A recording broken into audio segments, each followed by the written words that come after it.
Esto es Cátedra, un espacio para conocer las ideas de los académicos y académicas de la Universidad Iberoamericana. El maestro José Gutiérrez Rasura ha desarrollado una carrera que concilia el trabajo académico con la práctica audiovisual. Autor de series de televisión, numerosos documentales y un largometraje de ficción, se ha dedicado también a la docencia e investigación en temas relacionados con la cultura cinematográfica. En esta charla, él aborda uno de los fenómenos más fascinantes de la comunicación contemporánea, el auge de las series de televisión.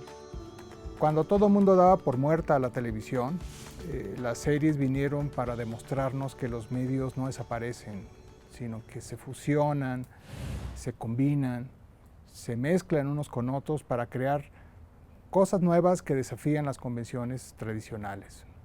Hoy ya no podemos definir la televisión como lo hacíamos en los años 80, cuando la televisión era esta señal que se transmitía en el aire y que era recibida por una antena en el receptor del usuario en su casa. La televisión sigue siendo eso, pero también la televisión es YouTube, la televisión es Facebook Live, la televisión es Netflix o Amazon. Cualquier programación seriada o en vivo es televisión. Y eso abre muchísimo las posibilidades para concebir los medios de una forma diferente. Por otro lado, las series no tienen nada de nuevo. Existen desde los inicios mismos de la televisión y antes en la radio y antes en el cine con los seriales, estas películas que hasta mediados del siglo XX se exhibían en las salas, sobre todo las salas de barrio, y en donde los espectadores tenían que ir un fin de semana tras otro para ver cómo iba la aventura. Estamos hablando obviamente de películas de género. Y si nos vamos más lejos, la narrativa serial tiene sus orígenes en la novela del siglo XIX, cuando los grandes títulos que hoy son clásicos de la literatura universal no eran más que fragmentos de narrativa que se entregaban en fascículos, en capítulos que aparecían en los diarios, y de tal forma que las series de televisión hoy día son deudoras de una tradición que nos lleva directamente a Dostoyevsky, a Flaubert, a Balzac, a Víctor Hugo. Lo que sí es nuevo de la televisión es que se han convertido en las narrativas dominantes de nuestro tiempo, como en el siglo XIX fue la novela, y como en el siglo XX lo fue, sí, la televisión, pero principalmente el cine. En el siglo XXI son las series de televisión las que están estableciendo los relatos que hablan de nuestra cultura, los relatos que son más vistos, los relatos que son más recordados y los relatos que influyen directamente en la manera en cómo entendemos el mundo. Pero, ¿de dónde surge este fenómeno? ¿Qué lo origina?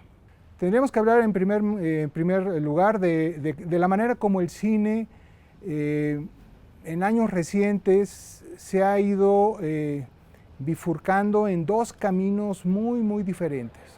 Por un lado tenemos un cine de grandes presupuestos, el cine de los grandes estudios, que ha apostado mucho más, cada vez más, por soluciones poco riesgosas, apelar a un público más bien adolescente, por ofrecer espectáculo más que narrativa. Y por el otro lado un cine de autor que cada vez es más fácil de producir, pero cada vez es más difícil de ver. Y por lo tanto, lo que está sucediendo es que este público intermedio, que es un público más bien maduro, está encontrando en la televisión las narrativas que ni el cine ya no está proporcionando. Relacionado con eso, una segunda causa importante, tendríamos que encontrarla en el hecho de que la televisión han tenido que competir justamente con formas televisivas de muy bajo presupuesto, hechas prácticamente por el usuario, ¿no? Los famosos prosumers, ¿no? Es decir, los espectadores que producen sus propios contenidos y que luego tienen una difusión masiva, ¿no? Es decir, el blog de alguien que habla de videojuegos que tiene millones de espectadores, o el video del gatito que hace algo y que tiene millones, que es viralizado, etc. Entonces, ¿qué puede hacer la televisión frente a eso? Tuvo que cambiar su manera de concebirse.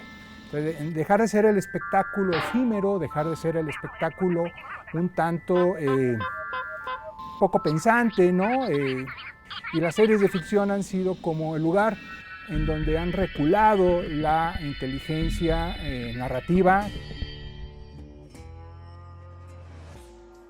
Una tercera causa también relacionada con esto es el hecho de que entonces la televisión acabó convirtiéndose como en el medio de los escritores y las escritoras. Esto ha sido un giro muy interesante que se ha dado. Mientras que el cine desde hace mucho se ha consolidado como el medio o la expresión de los directores y de las directoras, la televisión ha sido el lugar en donde es quien escribe, quien tiene el poder, vamos a decirlo así. Eso que permite entonces personajes mucho más sofisticados, tramas mucho más elaboradas, estratos narrativos que vemos en los episodios de las series, pero que también se relacionan con la temporada general y con la obra en general. Esto explica también que la televisión, las nuevas series de televisión tengan toda esta forma de realizarse en donde al guión se le dedican muchos meses inclusive. Y en cambio la producción se resuelve rápidamente. Y en donde lo que está escrito es ley que no puede alterarse de tal forma que no importa quién dirija los episodios, es lo de menos. El chiste es quién escribió las obras. Y eso nos conectamos con una cuarta razón importante, y es la manera en cómo se escriben los guiones de televisión. Se forman cónclaves, ¿no? Lo que se denominan como los writers' room, ¿no? En donde están los guionistas dialogando, escena por escena, acto por acto, discutiendo lo que va a suceder, anticipándose a lo que va a suceder, probablemente 5 o 6 episodios más adelante que todavía no han escrito, pero que ya tienen concebidos, que ya tienen la trayectoria trazada de los desarrollos argumentales. Y este trabajo colectivo, este trabajo de discusión, este trabajo de interacción de distintas voces, es lo que ha permitido también mayor riqueza narrativa.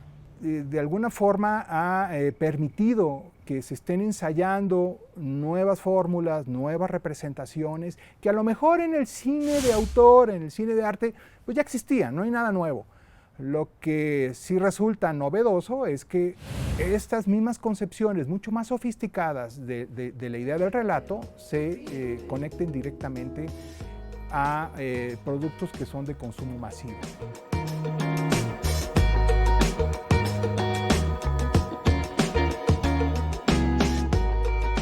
Para conocer versiones más amplias de las ideas de nuestros académicos y académicas, sugerimos consultar la página iberotv.com. Hasta la próxima.